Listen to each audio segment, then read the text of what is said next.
Now, if you feel like you're always hungry, you're constantly reaching for the high-calorie snacks, the chips, the bars, the sweets, the cookies, you want to lose weight, but you can never really get there because you just get very hungry and then you eat like your life depends on it, you don't know when to stop, and then you feel uncomfortably full too often.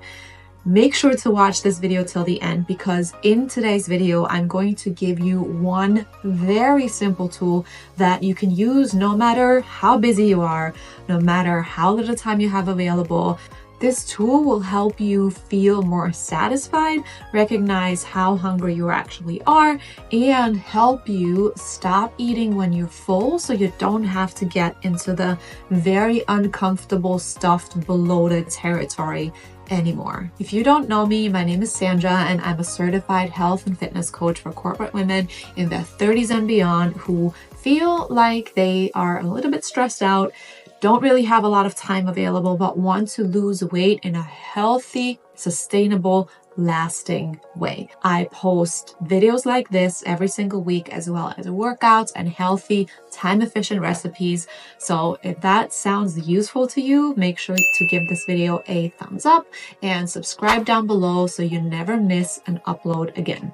So right now I'm going to walk you through this one simple tool that is actually going to help you identify hunger, manage it, and make sure that you can lose weight without having to starve yourself. This tool is called the Hunger and Fullness Scale. I use it myself and I use it with all of my clients, and I'm going to walk you through exactly how you can use it too to support your goals, lose weight, feel energized, and never have to diet again.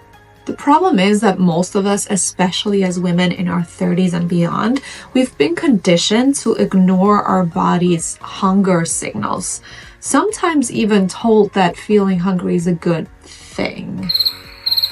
Whether that's because of years of constant dieting, skipping meals, or just being so busy that we forget to eat on time and then get super hungry. So the result is that we either wait way too long and end up ravenous and then get hangry and overeat. I'm the queen of hangry, by the way. Or we eat out of boredom, stress, or habit, even though we're not actually hungry.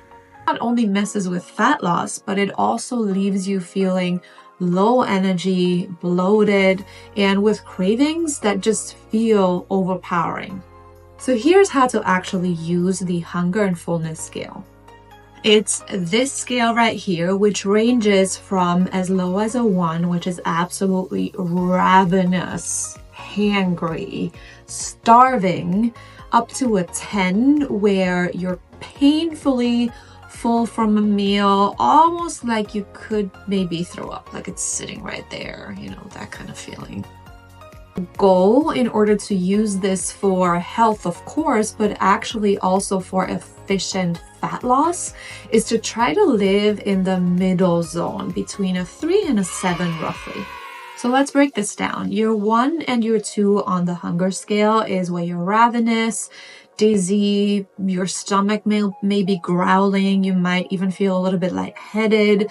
This area is dangerous because your body is giving you all the signs that it just doesn't have what it needs.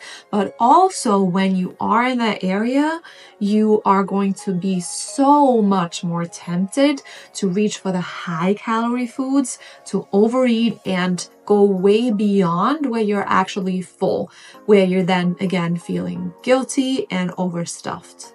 So that's why we want to avoid that area at all costs. 3 to 4 is kind of the ideal hunger zone where your stomach may be growling, but you don't feel out of control yet. You're just thinking about food, getting ready for it, but it doesn't feel overwhelming. Now, a 5 to 6 is neutral to slightly full, where you're starting to feel satisfied but not stuffed. So you want to stay within that area and stop eating there. And then 8 to 10, that's your overeating zone. That's where we go from just feeling satisfied and full to slightly uncomfortable, bloated, pants are really tight at this point, maybe even to the point where you feel like you might want to throw up. Okay, so now we have the information about how to assess our hunger. How do we actually use this in daily life? Here's your 3-step plan. Step number 1, assess your hunger before you start eating. So before you start eating, ask yourself where you are on that hunger scale. If you're below a 3, grab a meal. If you're above a 5, then check in with yourself emotionally. Maybe you're just stressed out, maybe you're bored, maybe you're not actually looking for food, but more of a feeling. Step 2, and you might hate me for saying this, but I have to say it anyway, eat slowly and mindfully. So instead of inhaling your food, slow down. Take a breath before your first bite. Put down the fork in between bites, breathe and check in with yourself, and reassess. Are you starting to feel satisfied? Eliminating distractions is going to make this a lot easier. So if you can eat without your TV on and really just focus on your meal, you might surprise yourself by noticing that you are enjoying your food more and it becomes more of an experience, and it might help you notice how you're actually feeling faster and more easily.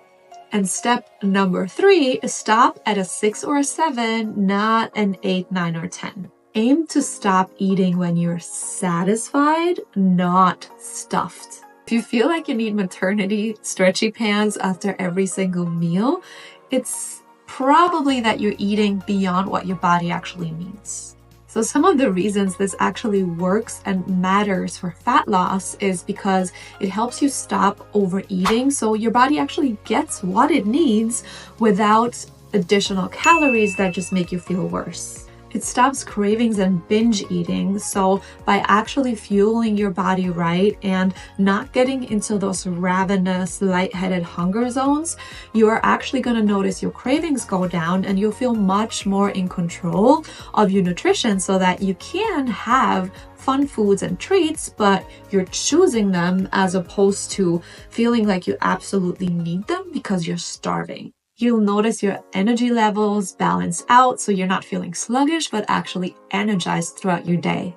And this one's especially important. It helps support your metabolism and your hormones.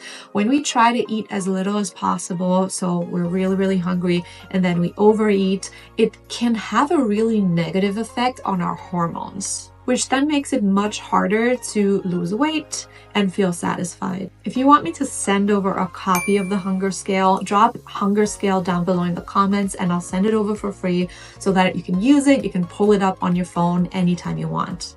If you found this helpful, don't forget to subscribe below. And if you want a little bit more help on how to actually eat the right amount of foods, the right macronutrients without having to track, but making sure that you're giving your body what it needs to help you feel fuller and more satisfied for longer, make sure to watch this next video as it explains how to start losing fat, balance your meals without having to track your food.